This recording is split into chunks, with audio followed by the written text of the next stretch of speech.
Hello, my friend, and welcome to this episode of A Call to Leadership. I'm Dr. Nate Salah, your host. I am so glad you are here. Well, on this episode of the program, we are continuing our conversation around an aspect of leadership that is so resonant, so important, so impactful, so attractive, yet so little discussed. It is the power of inspiration, it is the power of influence that is so deeply embedded in who we are as human beings. It is the one aspect of humanity that every human being craves for at some point in their lives. It's love. Love is the center of effective leadership, especially for those who aspire to become servant leaders.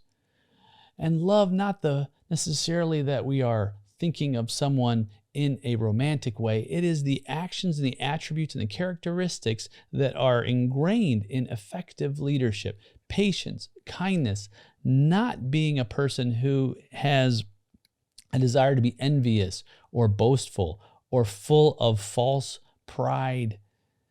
All of those are faulty.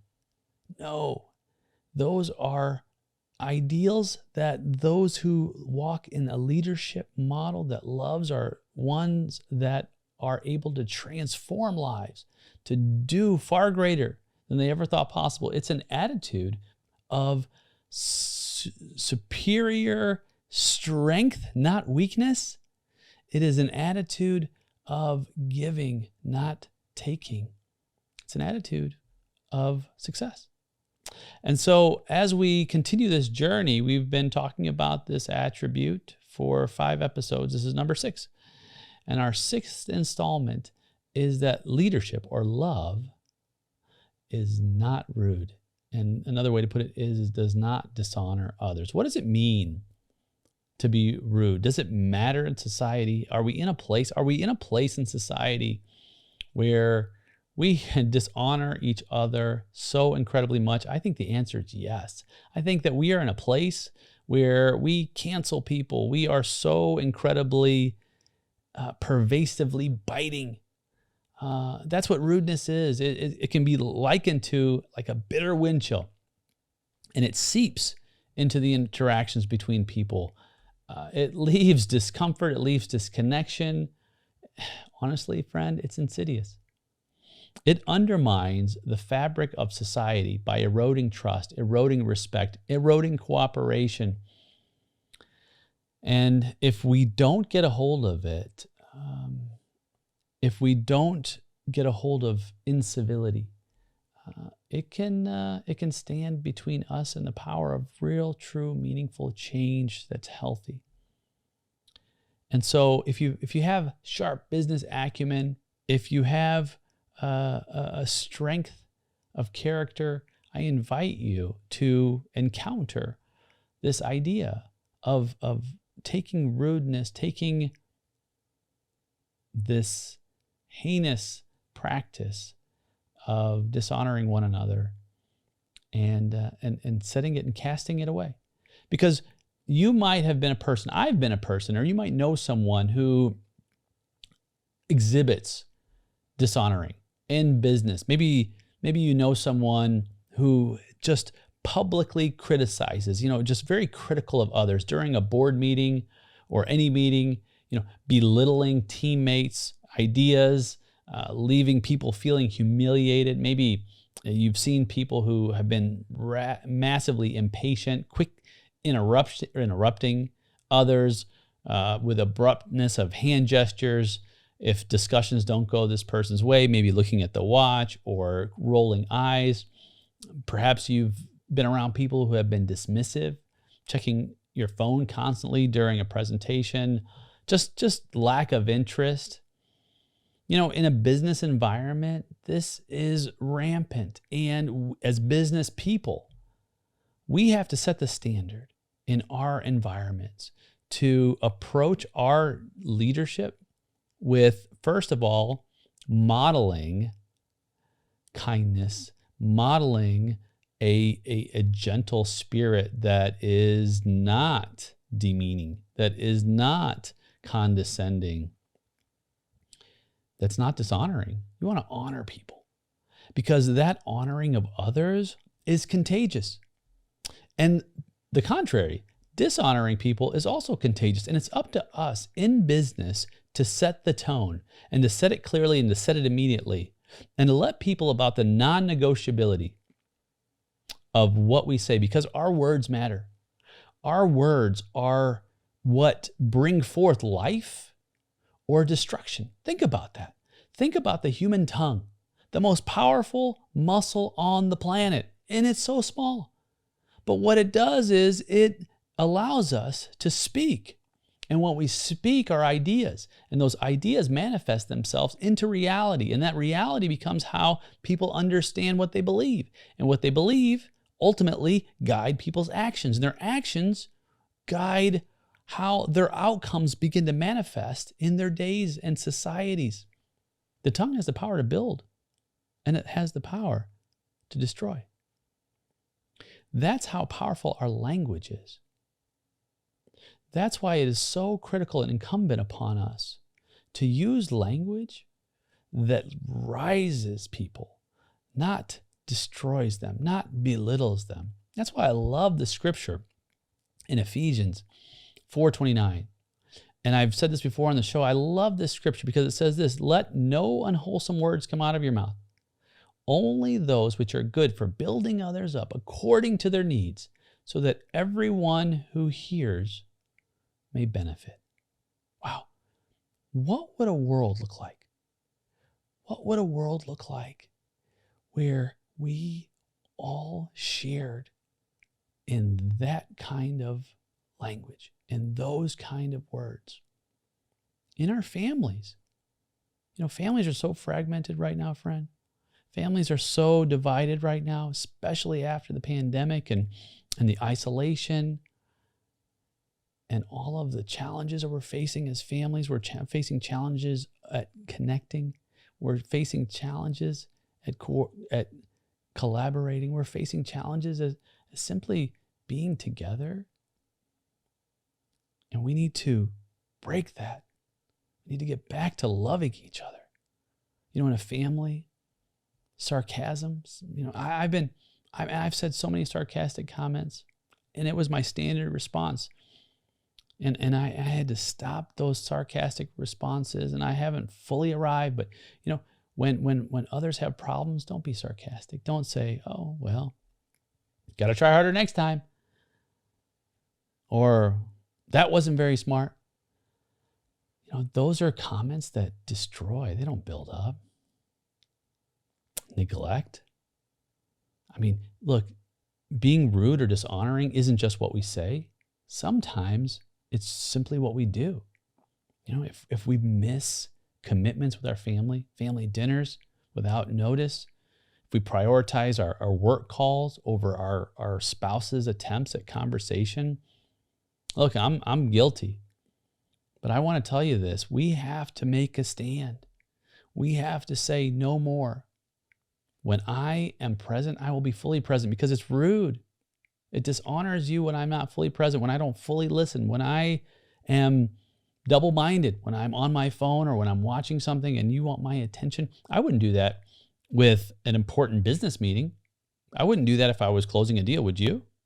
If you were sitting there with a potential client and you were writing a proposal, and instead of listening to what your client needed, you were surfing your social media, of course you wouldn't do that. Why wouldn't you do that? Because it affects your bottom line. It affects what you earn. Yet we have a return on our investment with our clients. Might I submit that we become cognizant of getting a return on our involvement with our family? Think of our voices. Think of disagreements we have at home. How do we meet those disagreements? Do we meet those disagreements with a kind word, or with a raised voice, with an authoritative stance that shuts down any further dialogue? Friend, that's not productive in terms of honoring one another and creating a model for honoring one another. You say, Nate, I can't take it anymore. My teenager she's at the table texting and at dinner, and I don't know what to do. And so, what do I say? I say, hey, you know what? You're always on your phone. You need to put it away, or else I'm going to put it away for you. Or maybe I'll just turn it off. Okay, that's one way to approach it. Well, how about we ask the question, honey, would you mind putting the phone away? Let's all be present with each other. And maybe your teenage daughter, maybe she decides she's going to roll her eyes. But Dad, it's important. Okay, this is the moment. Do I act rudely or dishonoring? Or do I act gently? And maybe the response then is, honey, there's a time for that later. Family time is a precious gift. Let's honor it. What happens? Just maybe your daughter puts her phone away, maybe reluctantly, but maybe that's just what it takes. There's other ways, friend, to extend that olive branch. Maybe it doesn't always work. Maybe you think, Nate, they're going to walk all over me when I am kind and honoring. It's possible. At the same time, you have boundaries too. You've got to outline your boundaries, but you don't have to do it rudely. You don't have to do it dishonoringly. You can simply state what they are. These are the boundaries in this home. These are non-negotiable for us to live in harmony together. If we don't honor these, then we can't live in harmony, and we have to make changes. And I don't think those changes are necessarily something that we all want.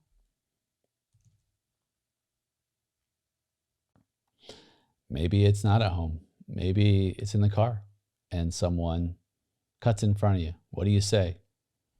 They were rude, right? Hey, you idiot. Slam on the horn. Call them number one. Is that going to help?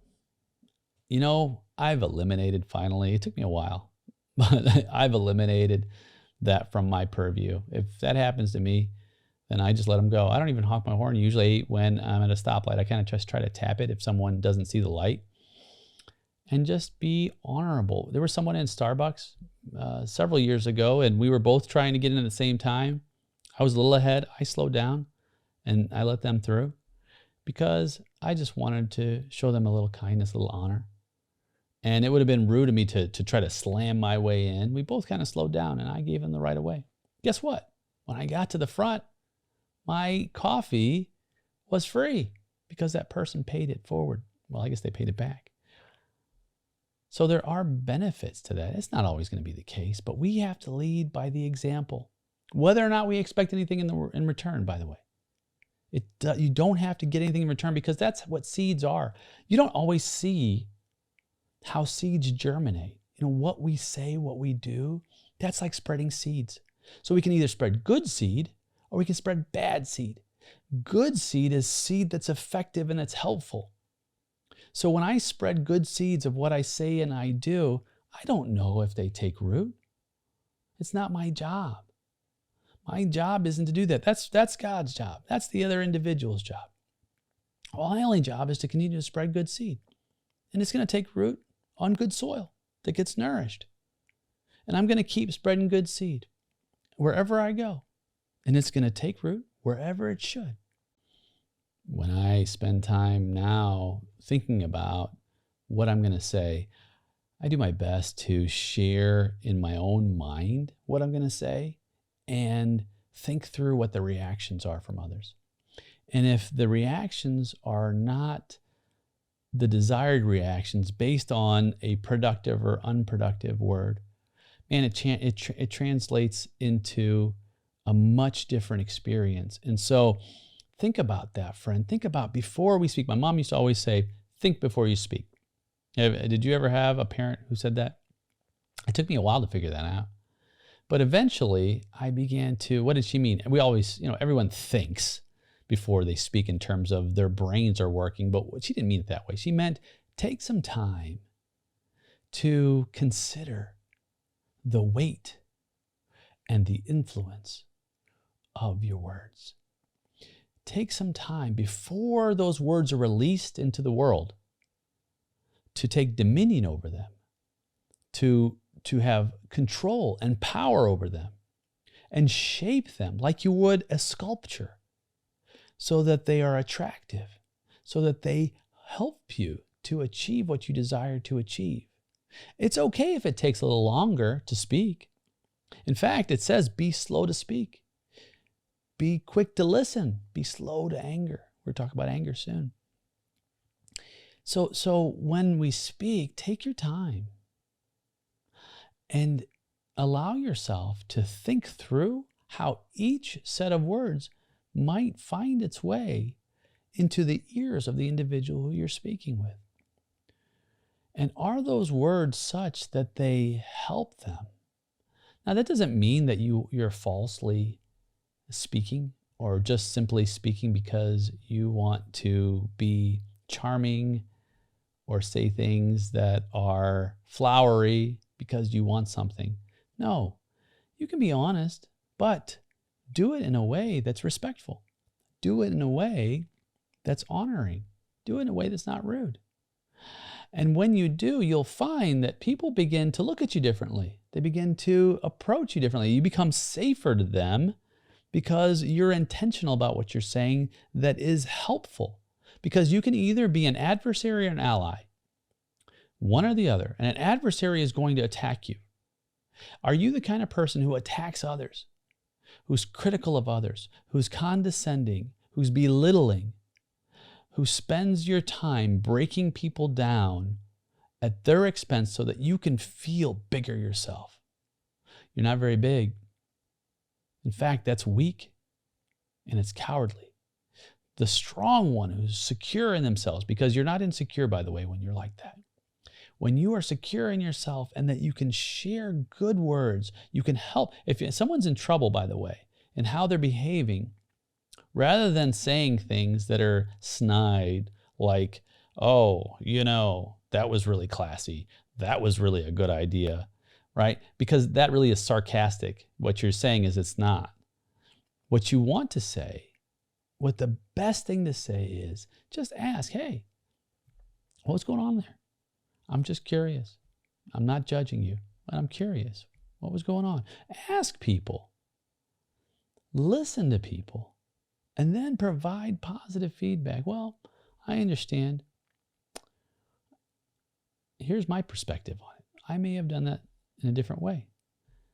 And just have a conversation that's civil. Boy, if we can just revive civility. In fact, our manners matter. You may not have heard of a parliamentarian back in the late 1700s named William Wilberforce. You might have heard of him. He was an abolitionist of the slave trade first, and then slavery.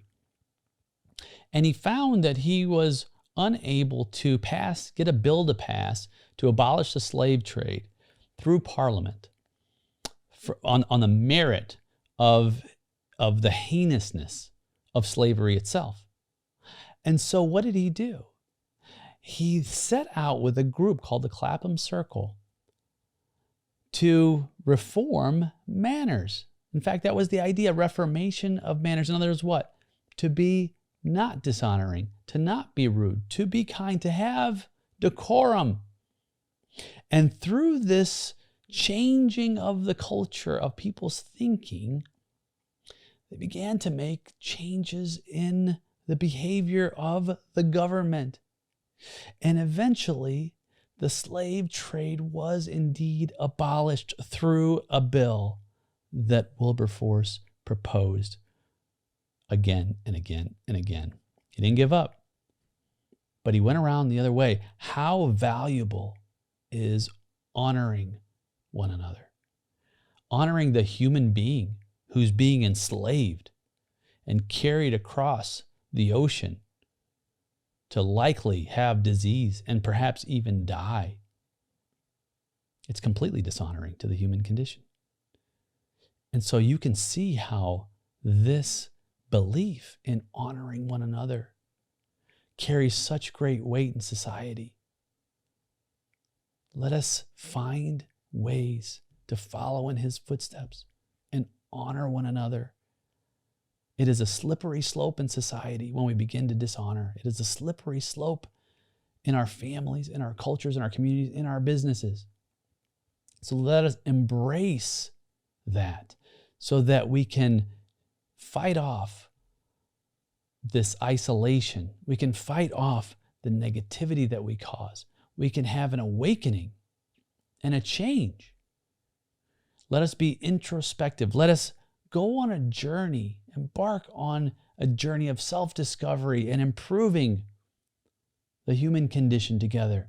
Let us cultivate listening and empathy. Let us practice mindfulness to become more aware of the cues and the tones we use.